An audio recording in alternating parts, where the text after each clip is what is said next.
Muy buenas noches a todos. Estamos el día 26 de abril del 2023. Nos toca esta noche revisar el libro de Romanos, escrito por el apóstol Pablo, y nos toca el capítulo 12. Ok, este es un capítulo bastante simple para entender y bastante profundo al mismo tiempo. Así que comenzamos. Así que, hermanos, nuevamente, acuérdense, Pablo, siendo apóstol, siendo líder de la iglesia, no se porta como si él fuera el papá o el jefe, sino como igual. Ese es otro de los puntos importantísimos en cómo Jesús nos enseñó. Somos todos hermanos los unos de los otros. Así que, hermanos, os ruego, por las misericordias de Dios, que cuando a veces pedimos a alguien, oye, haz esto por el nombre de tu mamá, de tu papá, lo que sea, dice por las misericordias de Dios. Qué interesante esta palabra, porque ¿cómo son las misericordias de Dios? Gigantescas. ¿Qué cosa es misericordia? Es conceder algo que no nos merecemos. Entonces está diciendo, es lo más grande que puedo buscar o apoyarme son las misericordias de Dios, porque son tan grandes, tan gigantescas, que por esas estoy, digamos, pidiendo algo, ¿no? Y eso es algo que tenemos que reconocer. Nuestro estado acá actual como hijos de Dios es un regalo gigantesco. ¿Ok? Primer punto. Os ruego por las misericordias de Dios que presentéis vuestros cuerpos en sacrificio vivo, santo, agradable a Dios, que es vuestro culto racional. Vamos a voltearlo. Entonces, está dando cuál es el culto racional. ¿Qué cosa es culto? Es cómo servimos a Dios. Le podemos prender velas, podemos cantar canciones, podemos tocar tambores, podemos bailar, podemos gritar, podemos hacer lo que ustedes quieran. Pero ¿cuál es el culto racional? ¿Qué significa racional? Que cualquier otro culto es irracional. O sea, desde el punto de vista espiritual, ¿cómo debemos servir o rendir culto a Dios? Ok, entonces lo que dice es, el culto es presentar ¿qué? Nuestros cuerpos. ¿Qué es nuestros cuerpos? Es todos nosotros completos.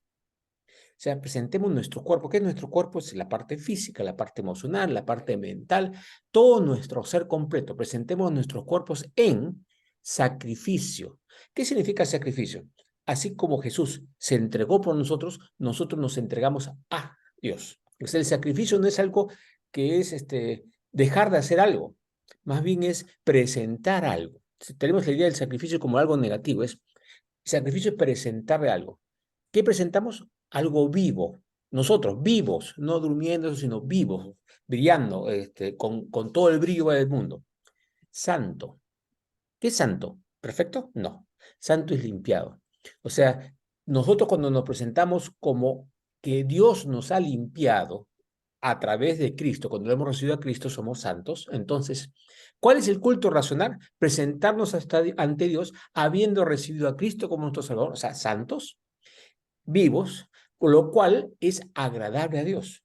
Cualquier otro culto no lo es. Es interesante. Podemos hacer la ceremonia que queramos. No hay ningún problema con las ceremonias que hagamos. Pero es cuando voy, yo me entrego a Él. ¿Y cuándo?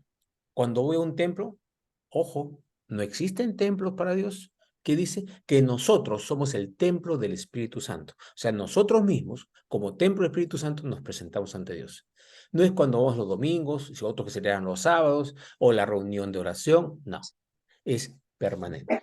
Entonces, Dios nos está pidiendo que nos presentemos nosotros. Nosotros, así como Cristo se entregó por nosotros, nosotros decimos, wow, tú me has dado todo, yo me entrego todo. Ok, ese es el versículo 1. Segundo, dice, no os conforméis a este siglo. Este siglo, la traducción es a este mundo, a esta sociedad, a esta forma de ser el mundo, ¿ok? No os conforméis significa, no se queden aquí. O sea, nada que ofrece el mundo es suficiente. O sea, no te conformes con lo que el mundo te ofrece. Lo que el mundo te ofrece es conformarse a algo inferior. ¿Ya? No os conforméis a este siglo, sino transformaos por medio de la renovación de vuestro entendimiento para que comprobéis cuál sea la buena voluntad de Dios, agradable y perfecta. Entonces tenemos que transformarnos, o sea, tenemos que haber una transformación para que podamos entender la voluntad de Dios. Sin esa transformación no la podemos entender. ¿Y cómo nos transformamos? renovando nuestro entendimiento. ¿Y cómo renovamos nuestro entendimiento? ¿No es cierto? Eso es por medio de la palabra, por medio de buscarlo a Él, por medio de entregarnos a ese sacrificio que está hablando. Ok. Nuevamente es para que comprobéis, es para que tengáis, por cierto, tengáis seguro cuál es la buena voluntad de Dios. Y la voluntad de Dios siempre es agradable y perfecta. Entonces, es lo que está diciendo acá que tenemos que buscar. Ahora, ¿tenemos que buscar para qué? Porque si hacemos algo que es agradable y perfecto, ¿cómo nos vamos a sentir? En paz y tranquilos. Lo que estamos buscando. ¿Ya? Entonces, pero el punto clave acá es, tenemos que no conformarnos a este mundo. O sea, lo que ofrece el mundo es nada. Si te conformas, es como si, bueno, acepto pues esta bagatela, esta cosa menor. No, nosotros no nos conformamos porque nosotros buscamos lo mejor. Y ya lo tenemos. Pero con nuestros ojos a veces nos ponemos a mirar el mundo y comparamos. Y tenemos que parar y decir, no, yo tengo ya la posición más alta del universo. Soy hijo de Dios y soy parte del cuerpo de Cristo. Lo más importante. Y ahorita lo va a decir de nuevo. 3. Digo pues, por la gracia que me es dada. O sea, Dios le ha dado algo que es gratuito, que no es porque Él se lo merece ni porque ha estudiado, sino le ha sido dado esa gracia, ese entendimiento. Digo, pues, por la gracia que me es dada a cada cual que está entre vosotros. En otras palabras, a todos, sin excepción. Cuidado, dice, que no tenga más alto concepto de sí que el que debe tener. O sea, que nuestro orgullo no nos coma. A veces uno dice, oye, sí, yo tengo este don, yo tengo esta capacidad, yo he estudiado. Un momentito, calma, calma, calma. Que no tengamos más alto concepto de nosotros mismos que el que debemos tener, sino que piense con cordura. ¿Qué es cordura? Lo contrario de locura. Cuando estamos locos podemos pensar cualquier cosa. Entonces, ¿qué dice? Tranquilo. Saca cualquier locura de pensamiento del mundo, cualquier comparación. No te compares. En el sentido de no te compares con otro hermano, ¿no? Obviamente, en el sentido de somos ya hijos de Dios, somos elegidos por Dios, es un puesto muy importante. O sea, valemos mucho, pero no para sentirnos superiores a nadie, ¿no? Sino que piense así con cordura, conforme a la medida de fe que Dios repartió a cada uno. Fe no es una cosa vaga. Fe es creerle a Dios, aceptar su palabra. Entonces, con esa medida que Dios nos ha dado, con esa medida debemos que pensar de nosotros. Mientras más nos ha dado Dios, más debemos ser cuerdos. O sea, más te ha dado Dios, más debes ser cuerdo en darte cuenta que no eres tú, sino es Dios en ti el que te ha dado todo eso. ¿No? Ok. 4. Y acá habla de nosotros como el cuerpo de Cristo.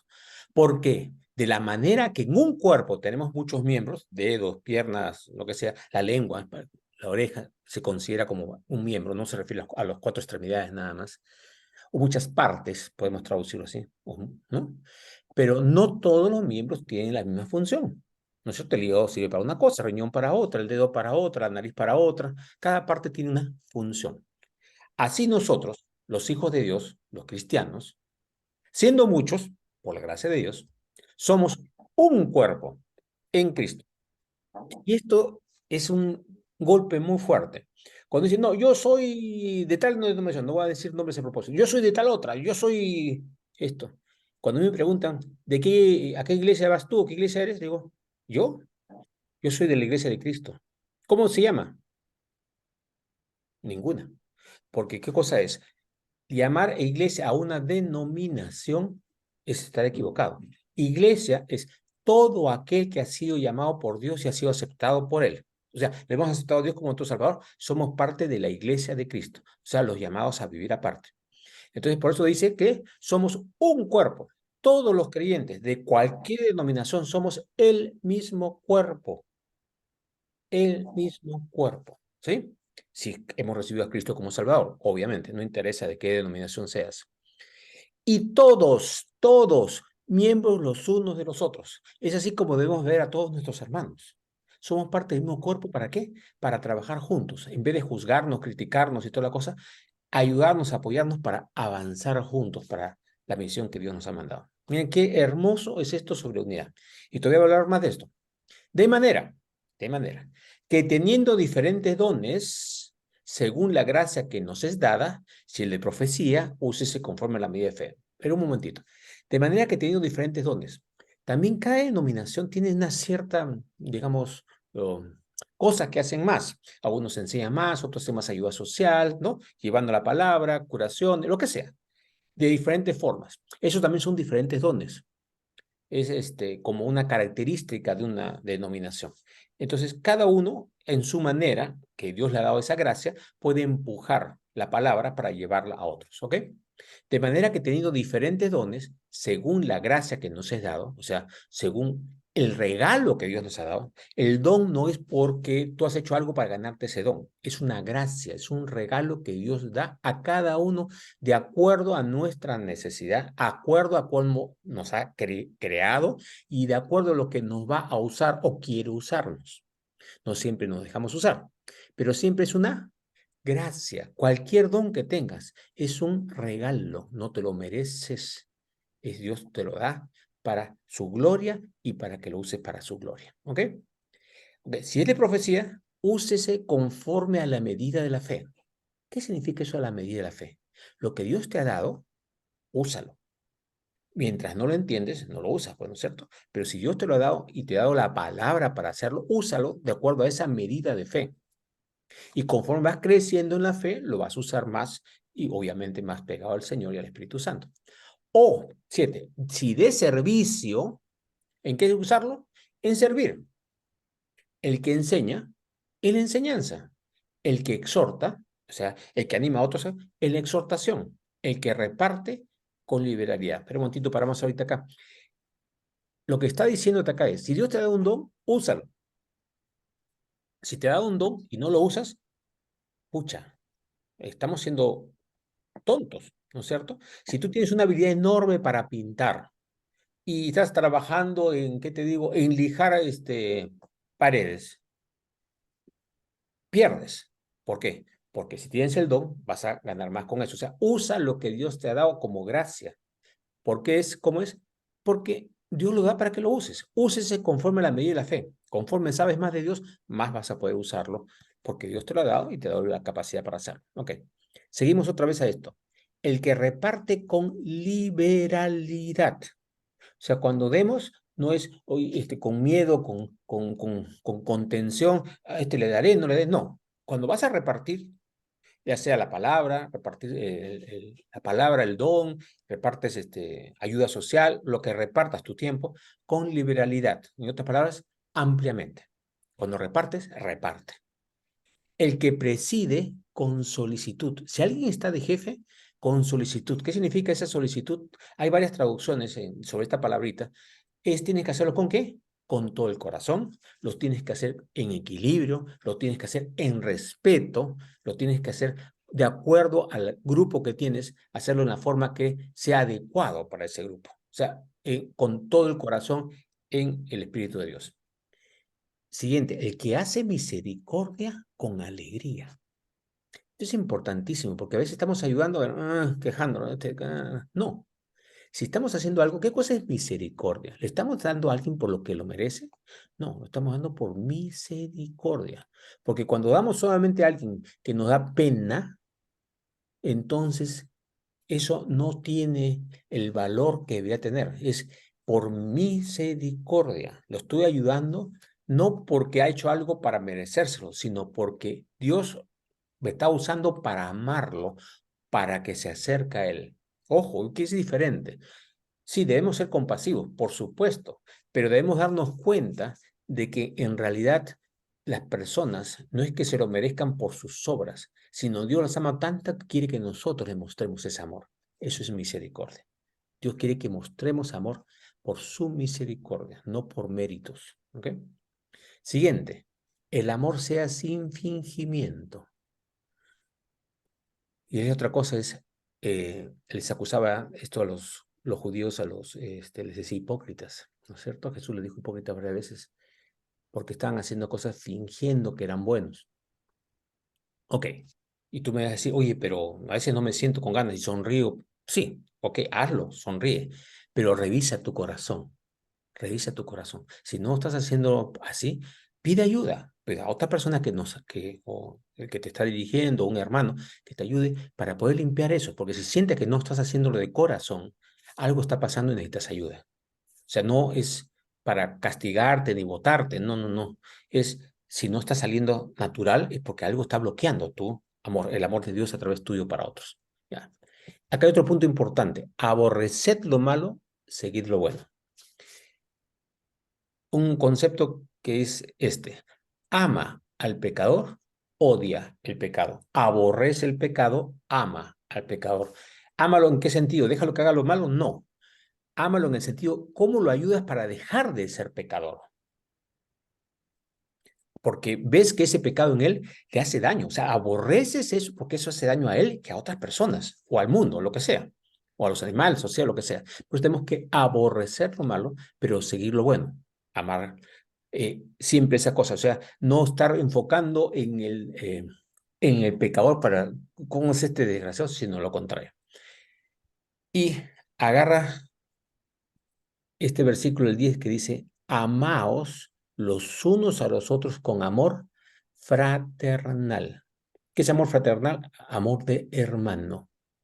Y ahora en este punto ya no está hablando en general a todo el mundo, sino a la iglesia, porque todos nosotros somos hermanos y hermanas los unos de los otros. Entonces, amaos los unos a los otros con amor fraternal. Veámonos como hermanos, hijos del mismo padre. En este caso, bueno, no hay misma madre, pero bueno, digamos, de la misma familia, ¿no?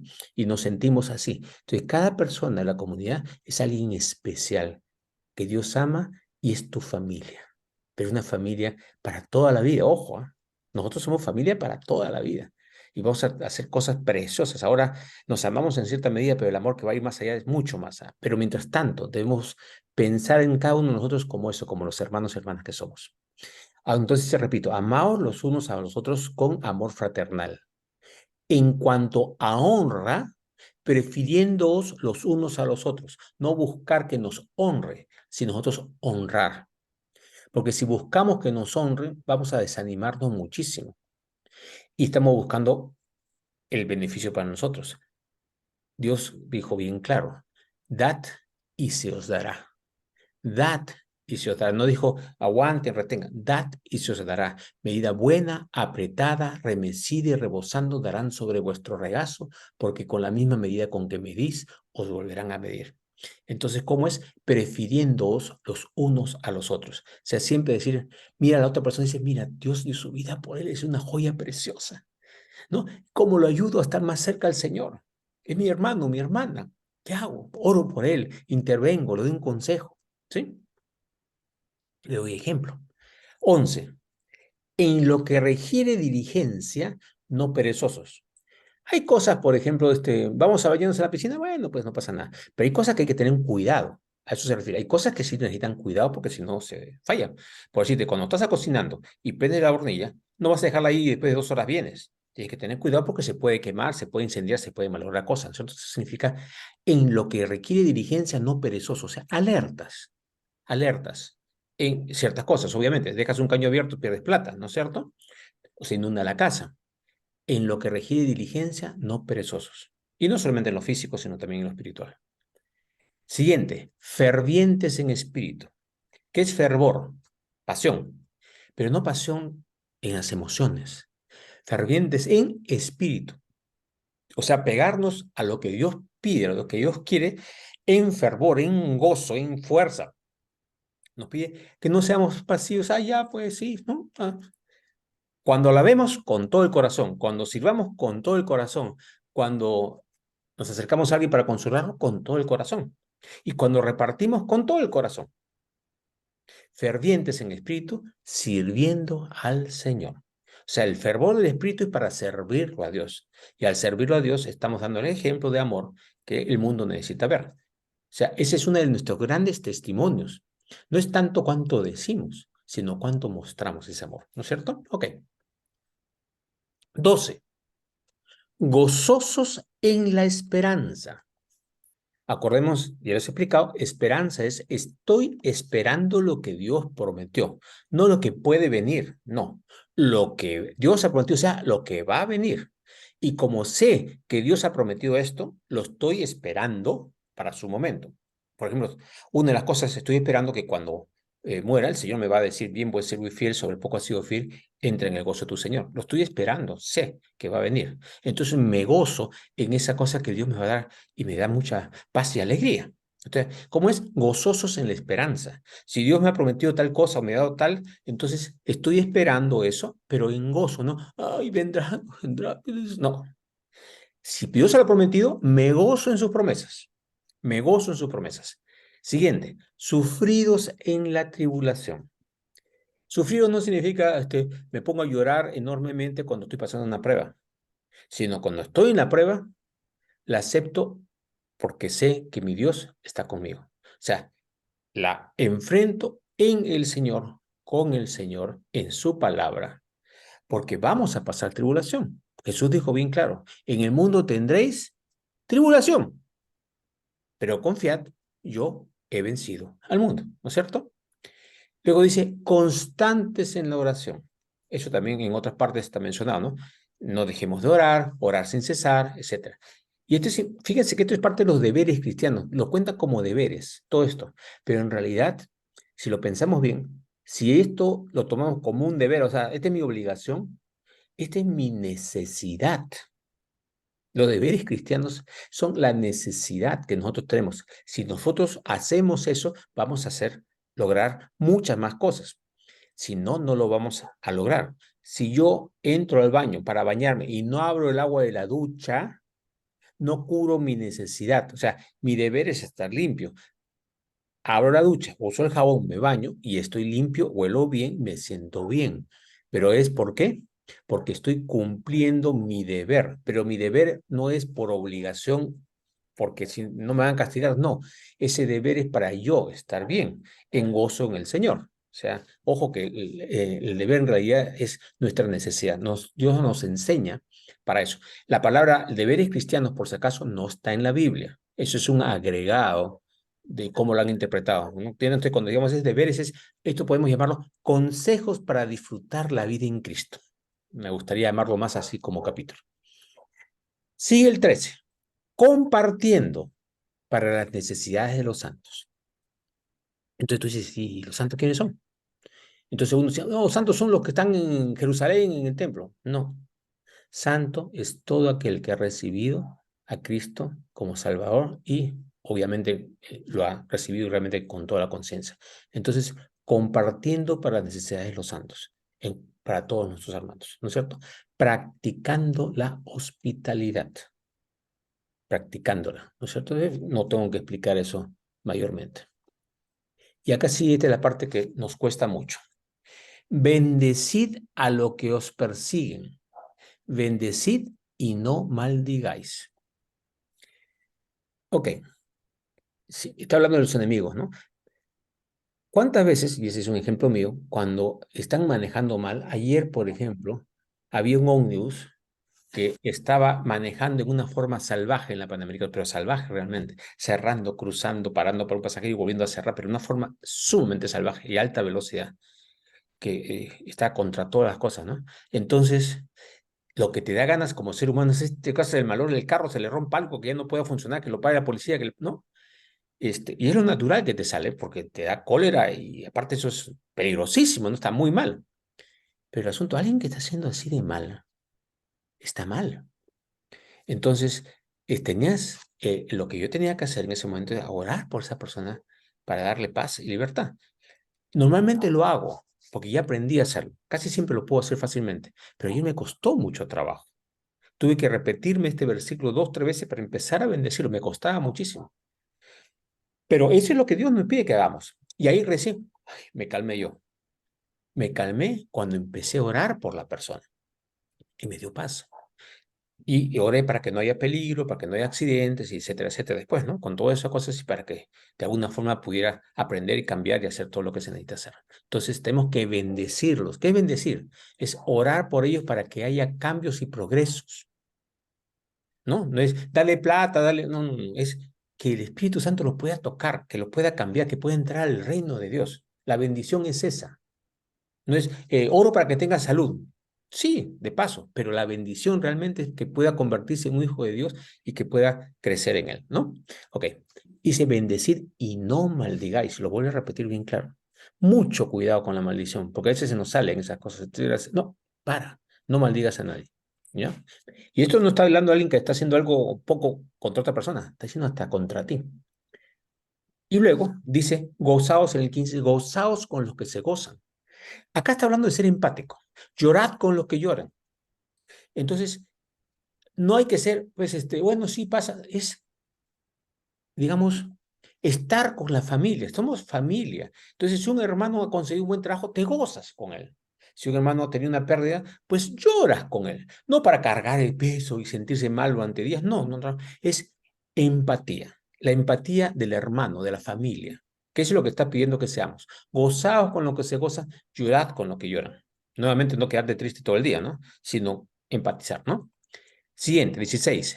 Unánimes entre vosotros. Y eso es algo importantísimo. Apuntemos todos al mismo blanco. Acuérdense que fallar el blanco es pecado. Entonces, si juntos estamos apuntando hacia lo que Dios quiere, que es su voluntad, o nos ayudamos los unos a otros para ver esa voluntad, eso es unanimidad. Porque si no estamos unánimes, no vamos a producir. Acuérdense, cuando nos separamos, uno puede producir 1000, pero cuando nos juntamos, dice, uno persigue a 1000, dos hacen huir a 10,000. Ahí se multiplica. Entonces, por eso la unanimidad es una multiplicación enorme entre los hijos de Dios. Entonces, si nos ponemos juntos, oramos juntos, nos reunimos como ahora, gozamos de la palabra, entonces estamos siendo unánimes unos con otros. Otra vez dice, no altivos, otra vez que no se te suba la cabeza, que seas superior, sino asociándoos con los humildes. Acá hay dos cosas. Uno es, no, porque tienen más plata, desprecies a los pobres, pero no está diciendo a los pobres acá en la palabra. Este humilde significa, asóciate con aquellas personas que no son altivas, para que aprendas de ellos, te contagies de esa no altivez, de ese no orgullo. Por eso Jesús dijo, aprended de mí que soy manso y humilde de corazón y hallaréis descanso para vuestras almas. Tenemos que buscar aprender la humildad. ¿Para qué nos juntamos con alguien que es humilde? Para aprender de ellos, para que nos contagien esa humildad, ¿sí? Siguiente dice, no seáis sabios en vuestra propia opinión.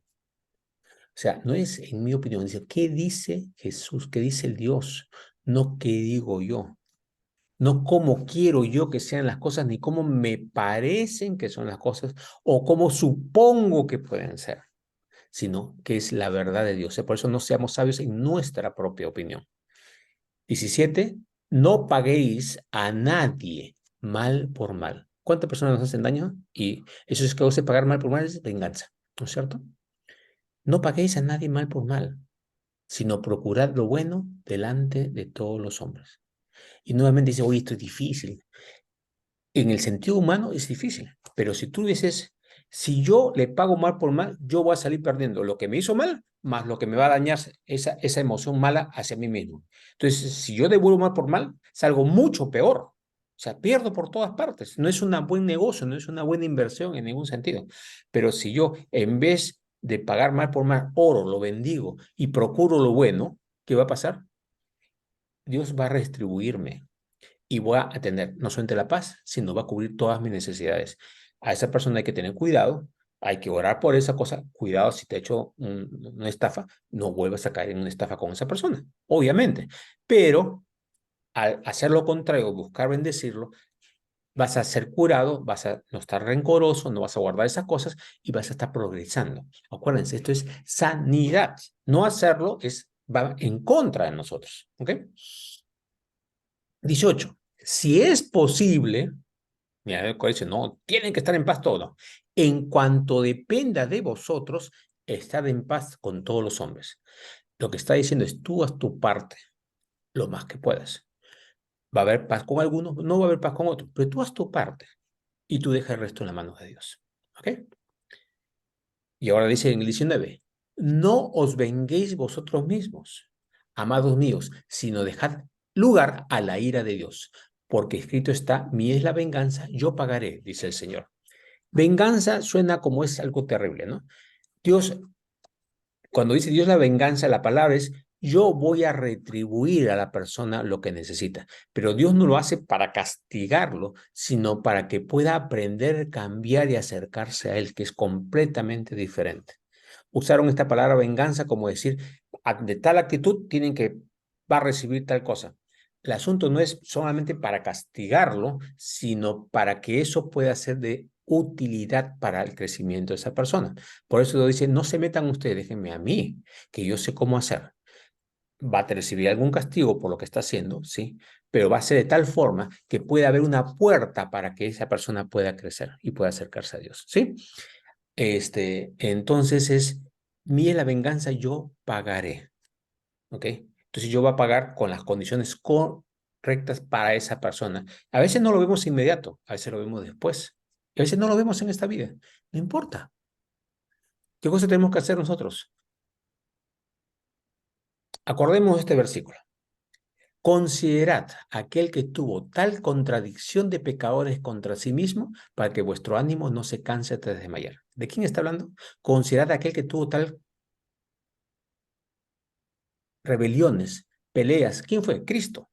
¿Lo atacaron? ¿Él hizo algo malo? No. Él amó, él repartió dones, curó enfermos, sanó leprosos, resucitó muertos, anunció la paz, llevaba todo ese amor por todas partes.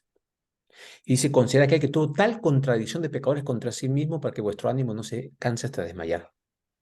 Si Dios mismo no lo trataron bien con todo su amor, ¿por qué esperamos nosotros que a nosotros todo nos vaya bien y que todos nos consideren y que todos nos traten bien por nuestras obras?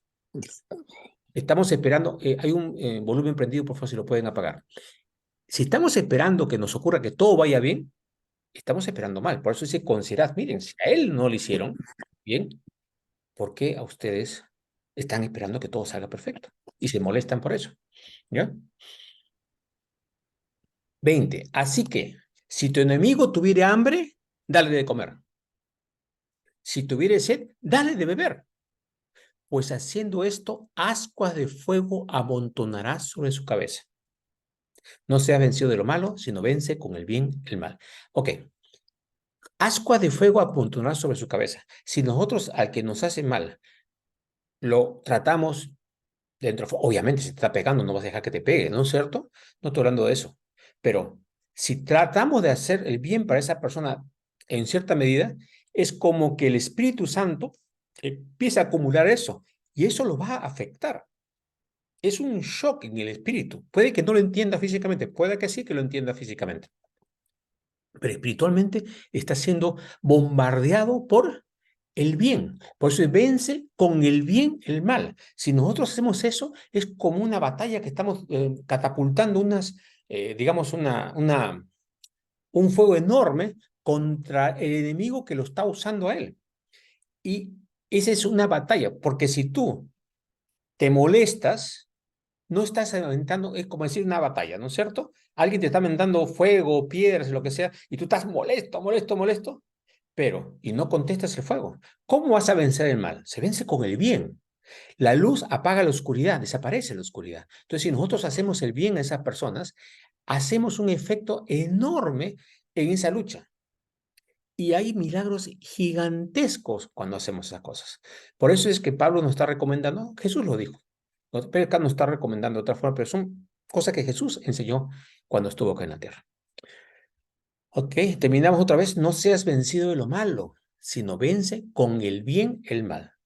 Prende la luz. Cuando tú estás en oscuridad, tú no te peleas con la oscuridad para que se vaya. Vas al botón, machucas, enciendes la luz y la oscuridad se va. Cuando quieres enfrentar oscuridad con oscuridad, la oscuridad va a seguir. No hay forma que desaparezca. Pero cuando ponemos el bien, ponemos la luz, el mal va a huir. Ok, gracias Señor por esta palabra de hoy día. Gracias por todos los que están acá reunidos esta noche. Así que bendícenos y la conversación que vamos a tener ahora. En el